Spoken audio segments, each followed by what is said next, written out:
Morning, everyone. This is a mini lecture on the age of revolution.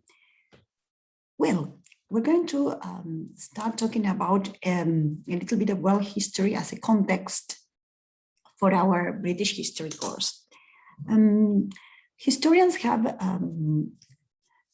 always divided history to make sense of it.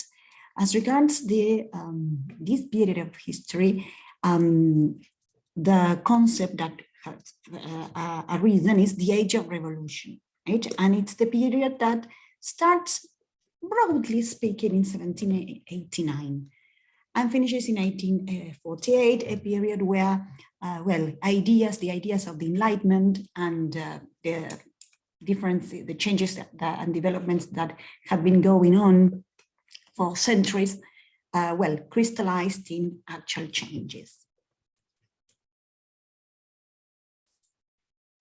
As regards the concept, we can talk about the beginning of the age of revolution as 1789, as you know, is the French Revolution. The changes that it brought as regards ideas and actual political changes account for this beginning. But many historians have also thought that there were other revolutions going on at the same time that also account for the big developments of the era. So we can, depending on the historians, the beginning of the age of revolution can be placed on the American Revolution, yes, of 1776, and in fact, it was the first colony that became independent from the mother country and developed into, the first republic, modern republic. The French, and some people also include the Industrial Revolution of the 1750s, which we dealt with here in our course.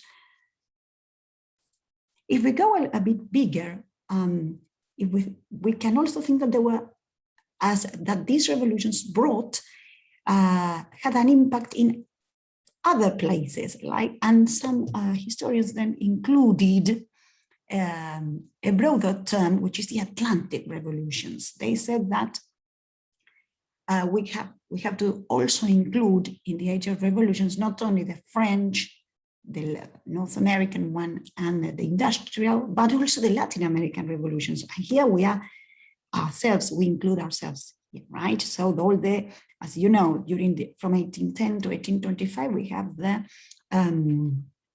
independence of most of the ex-Spanish colonies, including ours. Right, so here we have a bit of a summary of the Atlantic revolutions, right? So if we start, we go back in time, after the French Revolution, we have the Napoleonic Wars, and which finished in 1815.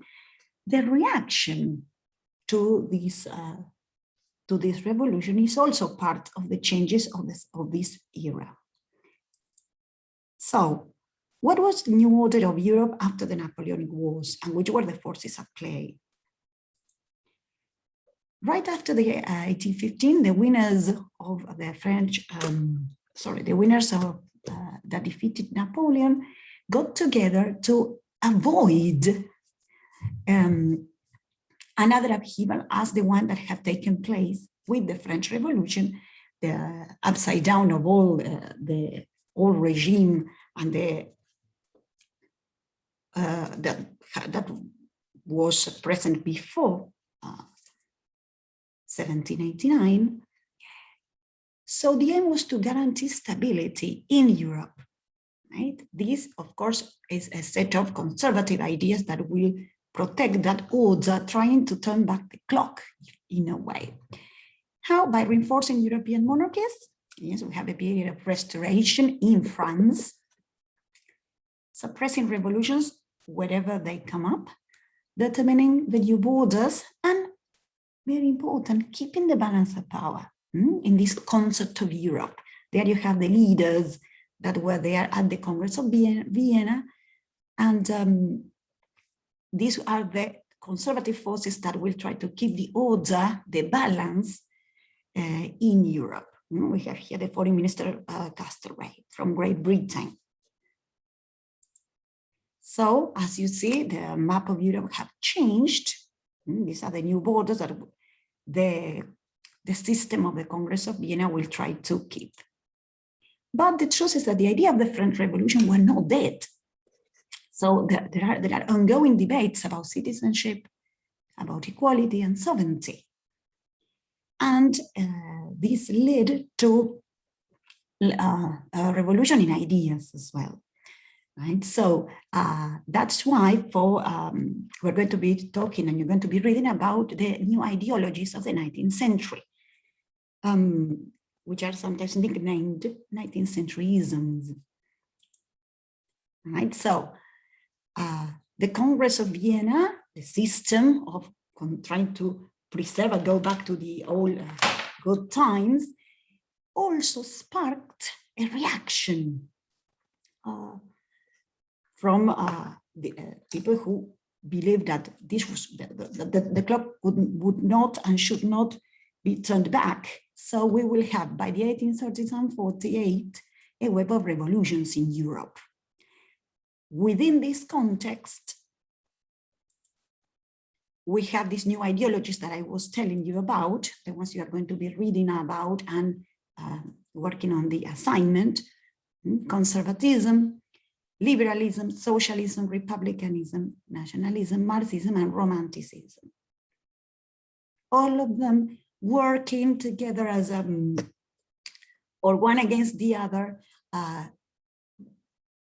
as a reaction to the age of revolutions and as these new ideas that were trying to make sense of the changes that the world needed at the time, right? So a summary here, we know that from 1789, the age of, broadly speaking, the age of revolution begins.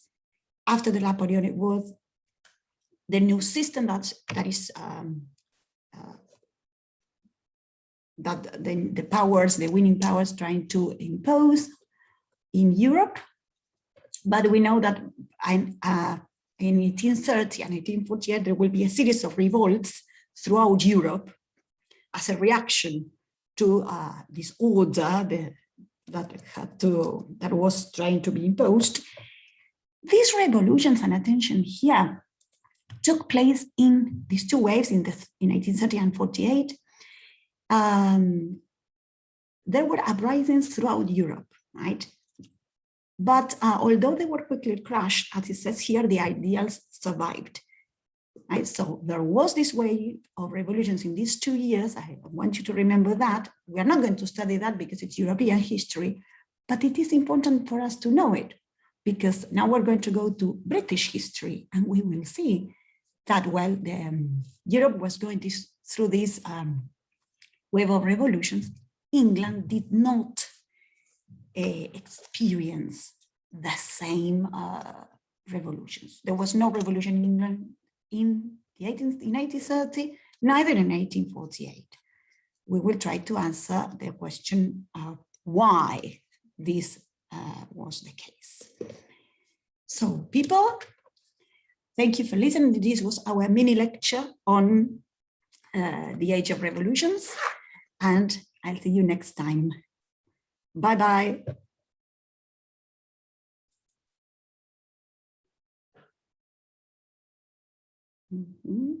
Right, I forgot. If you want a film recommendation as regards the revolutions of 1830 and 48, you can watch Les Miserables. Les Miserables is a great musical, right? So I recommend it as well if you are interested in European history.